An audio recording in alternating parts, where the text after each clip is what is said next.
చిన్నటి గరీబుల మీద కూడా పడ్డాడు. జరిగిన అన్యాయం రాష్ట్రం అందరూ చూస్తారు. జరిగిన అన్యాయం ఏంది, ఏం చేసినావు నువ్వు తప్పు? నేను చేసిన తప్పు ఏమి లేదు సార్. నేను 4 సంవత్సరాల పోలే కేటీఆర్ స్థలాన్ని ఓటమిట్టుకున్నాను సార్. అదే బతుకమ్మ గడగడ నడిపించుకుంటున్నాను సార్. నేను ఎవ్వరిని ఏమనలేదు, నేను ఎవ్వరి దగ్గరికి పోలేను. నా పని ఏందో నేను చేసుకొని బతుకున్నాను సార్. నేను మబ్బుల 2:30కి లేస్తాను సార్. 2:30కి లేచి మేము ఇద్దరు మార్కెట్లోకి వచ్చి ఛాయ్ అమ్ముకుంటాం సార్. మేము అమ్మే ఛాయ్ అయితే సార్ 100 రూపాయలు కాదు, 500 కాదు, 6 రూపాయలకు ఒక ఛాయ్ అమ్ముతా సార్. నేను పుణ్యాలు 5 రూపాయలు ఇచ్చినా తీసుకుంటాను. వాళ్ళు ఏమన్నా వాళ్ళ రేపటి నుంచి రాడు. మనం బతకాలి కాబట్టి ఎంత ఇస్తానో తీసుకున్నాం సార్. నేను ఎవరిని ఏమలేదు సార్, ఎవరు జోలికోలేదు. నా మీద ఏ కేసులు లేవు, నేను ఒక్కతో పంచాయతీ పెట్టుకోలేదు. ఆ సార్ పెద్ద సారాడా సార్, మన సిరిసిల్ల పెద్ద సారాడా. ఆ పెద్ద సార్ వచ్చి మన బతుకమ్మ కట్టచ్చి పోయేటప్పుడు మంచిగా పెట్టా సార్. వచ్చినప్పుడు ఆ సార్ మనసులో ఏమనిపించింది ఏమో. ఇటు మన ఓడ దిగు చూసే వల్ల నీ బొమ్మగానే పడదా సార్, నీ బొమ్మగానే పడగా అనిపించిందేమో. మన స్టేషన్ దాకా వేయడో పోలేడు. ఇద్దరు అధికారులు పంపించాడు మున్సిపాలిటీకి. నేను లేదు సార్, నేను బాత్రూమ్ పోయినా. మా భార్య ఉన్నది, మా భార్య చెప్పినాడు, అమ్మ మీరు ఓటర్ బంద్ చేయండి, మీకు లైసెన్స్ ఎందుకని అడిగినాం సార్. మేము ఎందుకని అడిగితే ఏం చెప్పలేదు, ఎన్నిసార్లు అడిగినా ఏం చెప్పలేదు.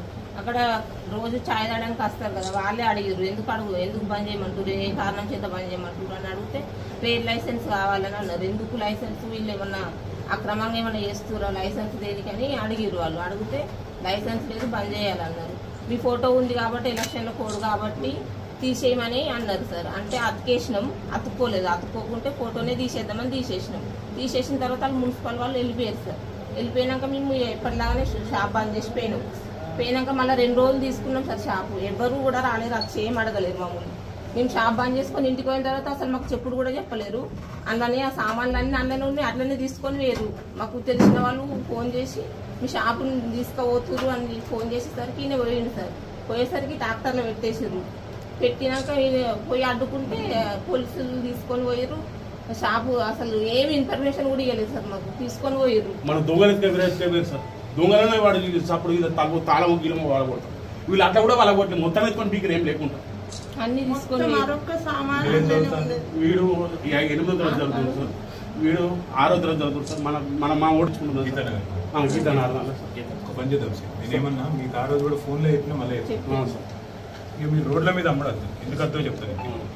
మీకు నేనేం చెప్పినామన్నా అంటే 5 లక్షలైనా సరే 10 లక్షలైనా సరే అడ్డా మొత్తం కిరాయితో ఉన్న పర్మనెంట్ వ్యవస్థ నీ పిల్లలకు నీకు నీ కుటుంబానికి దోక లేకుండా చేస్తా అని చెప్పిన గాంధీ కాడ చూసినట్టు కదా.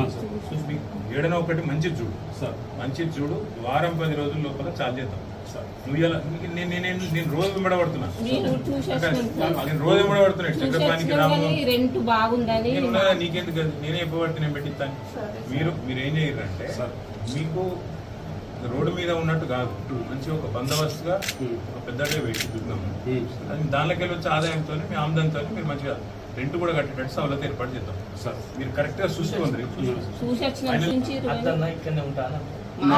నా ఆలోచన ఏంటంటే నేను చిన్నప్పటి నుంచి మార్కెట్ కరెక్టర్ కానీ ఇప్పుడు పిల్లలు పెరుగుతారు, నెక్స్ట్ లెవెల్ పోవద్దా? పోవాలా సార్. మరి అందుకే మంచిగా చూడు, పెట్టుబడి పెట్టి నేను పెట్టిస్తాను, నీకెచ్చిన బాధ.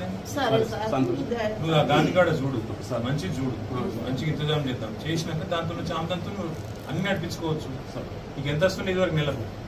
నాకు 15-20 దాకా వస్తాయి సార్. నువ్వు కరెక్ట్ గా నడిపినావు అనుకో సార్, 30,000-40,000 దాకా సంపాదించవచ్చు. కరెక్ట్ గా మంచిగా మనం చేసుకుంటే సార్. అర్థమైంది. అలాగే 14,000, 10-13,000 రెంట్ పోయినా మళ్ళీ ఇంటికి 27,000-25,000 తీసుకొని పోవచ్చు.